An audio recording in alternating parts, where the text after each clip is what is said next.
ரீசெண்டாக நடந்த இந்தியா பாகிஸ்தான் மேட்ச்சில் ஹர்தீப் சிங் ஃபைனல் ஓவர் போடுறப்போ மணி 12 தாண்டி இருந்தது. டாஸ் போடுறதுக்கு முன்னாடி மழை, மேட்ச் நடக்கிறப்போ மழை அப்படிங்கிறதுனால 12 மணி தாண்டி அந்த மேட்ச் போயிட்டு இருந்தது. ஸோ அதனால் நாம் அந்த 12 மணியை ஏன்டா வம்புக்கு இழுக்கிறோம் அப்படின்னா மொத்த பஞ்சாயத்தும் அந்த 12 மணியை வச்சு தான் நடந்திருக்கு. அதே டைமில் அங்கே பாகிஸ்தானில் இருக்கக்கூடிய ஏஆர்ஒய் அப்படிங்கிற ஒரு நியூஸ் சேனலில் பேனல் டிஸ்கஷனில் உட்காந்த கம்ரான் அக்மல் என்ன பண்ணுறாரு அப்படின்னா, ஹர்தீப் சிங் பவுலிங் போட வரப்போ ஹர்தீப் சிங் 12 மணி சீக்கிய மதத்தை சேர்ந்தவங்க இவங்க எல்லாரையும் வச்சு ஒரு ஸ்டேட்மெண்ட் ஒன்று சொல்கிறாரு. ஸோ அடுத்த 2 நாள் மேட்ச் முடிஞ்சு இப்போ 2 நாளாக ஆச்சு. 2 நாளாக அவர் சொன்ன ஸ்டேட்மெண்ட் அப்படிங்கிறது தான் எல்லாரும் ஷேர் பண்ணக்கூடிய விஷயம். அது வந்து ரேசிசத்தை பேசுகிற மாதிரி இருக்குது, மற்ற மதத்தை புண்படுத்துகிற மாதிரி இருக்குது, சீக்கிய மதத்தை வந்து புண்படுத்தின மாதிரி இருக்குது அப்படின்னு சொல்லிட்டு அது ரொம்பவே வைரல் ஆகி இப்போ கம்ரான் அக்மல் அப்பாலஜி கேட்குற வரைக்கும் இந்த விஷயம் வந்திருக்கு. என்ன அந்த 12 மணி கம்ரான் அக்மல் என்ன பேசினாரு அப்படிங்கிறத பற்றி தான் இந்த வீடியோவில் பார்க்க போகிறோம். பிரபா டாக்ஸில் நான் பேசக்கூடிய வீடியோ உங்களுக்கு பிடிச்சிருந்தது அப்படின்னா சப்ஸ்கிரைப் பண்ணி சப்போர்ட் பண்ணுங்கள். வியூவர்ஸ் அனைவருக்கும் வணக்கம்.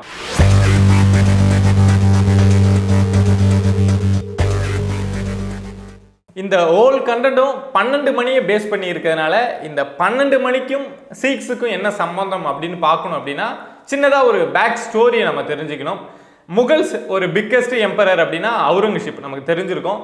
அவருடைய காலகட்டத்தில் இந்தியாவில் இருக்கக்கூடிய பெண்கள் எல்லாம் கொஞ்சம் பேரை வந்து அவருடைய கண்ட்ரோலில் எடுத்து வச்சிருந்ததாகவும் அதை மீட்கணும்னு இந்தியாவில் இருக்கக்கூடியவங்க நினைக்கிறாங்க. முக்கியமாக சீக்கியர்கள் நினைக்கிறாங்க அந்த பெண்களை மீட்கணும் அப்படின்னு.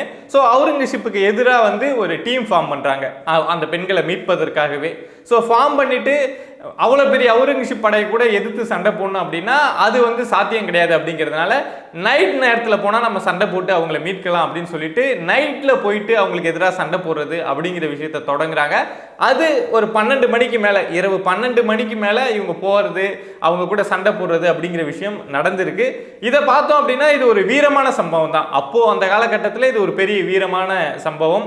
அவுரங்கசீப்பை எதிர்த்து சீக்ஸ் வந்து சண்டை போட்டாங்க, அங்கே இருக்கக்கூடிய பெண்களை மீட்கணும்னு பார்த்தாங்க அப்படிங்கிறதுலாம். ஆனால் காலம் போக போக அந்த விஷயம் என்ன ஆகுது அப்படின்னா அந்த 12 மணி அப்படிங்கிறது சீக்கியர்களை வந்து ஒரு கேலி செய்கிற மாதிரி, கிண்டல் செய்கிற ஒரு வாசகமாக மாறுது. இங்கே நம்ம தமிழ்நாட்டிலே நிறைய விஷயங்கள் அது மாதிரி நடந்திருக்கும். ஒரு காலத்தில் வீரமாக பேசப்பட்ட விஷயங்கள் இப்போ வந்து கேலிக்கும் கிண்டலுமா மாறி இருக்கும். ஸோ அதே மாதிரி சீக்கியர்களை வந்து கிண்டல் செய்கிற விஷயமா இந்த 12 மணி அப்படிங்கிறது மாறுது. ஸோ இப்போ இந்தியா பாகிஸ்தான் மேட்சுக்கு வருவோம். இந்தியா பாகிஸ்தான் மேட்ச் அப்படின்னாவே நமக்கு தெரியும் அந்த எக்ஸ்பெக்டேஷன் அப்படிங்கிறது எல்லாருக்குமே ஒரு ஹை லெவலில் இருக்கும். அந்த ப்ரெஷரை ஃபீல் பண்ணுறதுக்கு ஆடியன்ஸ் வந்து ரொம்ப ரெடியாக இருப்பாங்க. அந்த மேட்ச்சில் ஒரு ஹைப் கிரியேட் ஆகும். ஸோ அந்த ஹைப் கிரியேட் ஆகுதோ இல்லையோ ஃபார்மர் கிரிக்கெட்டர்ஸ்லாம் அது மேலே வந்து ஏதாவது ஸ்டேட்மெண்ட் கொடுத்து ப்ரொவோக் பண்ணுற மாதிரி பேசி அந்த மேட்சோட இம்பார்ட்டன்ஸை வந்து அதிகப்படுத்துவாங்க. இந்த மேட்சும் ஒரு வேர்ல்டு கப் மேட்ச் அப்படிங்கிறதுனால அந்த அளவுக்கு ஒரு ஷோ டவுன் இருக்கும் அப்படின்னு எல்லாருமே எதிர்பார்த்துட்டு இருந்தோம். இந்த மேட்சுக்கு முன்னாடியே நம்ம கம்ரான் அக்மல் என்ன பண்றாரு அப்படின்னா சூரியகுமார் யாதவுக்கு ஒரு சேலஞ்ச் விடுறாரு. நீங்க 2020 நம்பர் 1 பேட்ஸ்மேன், ஸோ எங்க டீமு கூட நீங்க பர்ஃபார்ம் பண்ணி காமிங்க அப்படின்னு அவர் ஒரு ஸ்டேட்மெண்ட் விட, ஆனால் சூரியகுமார் யாதவ் அன்பார்ச்சுனேட்லி மேட்ச்சில் பர்ஃபார்ம் பண்ண முடியல. அவருக்கு பாகிஸ்தான் கூட நம்ம ஸ்டாட்டிக்ஸ் எடுத்து பார்த்தோம் அப்படின்னா 5 மேட்ச் விளையாண்டுருக்காரு, 5 மேட்ச்லையுமே சரியாக பர்ஃபார்ம் பண்ணல. பட் எனிவே இந்தியா வந்து மேட்சை வின் பண்ணிட்டாங்க. பட் மேட்ச் ஆரம்பிக்கிறதுக்கு முன்னாடி ஒரு 1 hour 2 hour முன்னாடி தான் கம்ரான் அக்மல் இதை மாதிரி ஒரு ஸ்டேட்மெண்ட் கொடுக்குறாரு. ஸோ அந்த மேட்சோட இம்பார்ட்டன்ஸை இன்னும் அதிகமாக்குது. அவரே தான் இந்த 12 மணி பிரச்சனையை ஆரம்பிச்சு வைக்கிறாரு.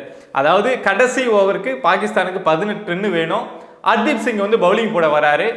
அப்போ அங்க வந்து ஏஆர்ஒய் அப்படின்னு ஒரு நியூஸ் சேனல்ல பேனல் டிஸ்கஷன்ல உட்கார்ந்த கம்ரான் அக்மல் என்ன சொல்றாரு அப்படின்னா, அவர் வந்து ஹிந்தியில சொல்லியிருக்காரு, தமிழ்ல அவர் மீன் பண்ண வந்த விஷயம் என்ன அப்படின்னு நான் சொல்றேன். ஹர்தீப் சிங் பந்து போட வராரு, 12 மணி ஆயிடுச்சு, ஸோ இதில் பாகிஸ்தான் வந்து ஈஸியாக அவங்களை அடித்து ஜெயிச்சிடுவாங்க அப்படின்னு இதை வந்து ஹிஸ்ட்ரி கூட கனெக்ட் பண்ணி ஒரு ரேசிசம் பேசுகிற மாதிரி, சீக்ஸ் மதத்தினரை வந்து புண்படுத்துகிற மாதிரி இந்த விஷயத்த, இந்த ஸ்டேட்மெண்ட்டை அவர் அந்த சேனலில் சொல்கிறாரு.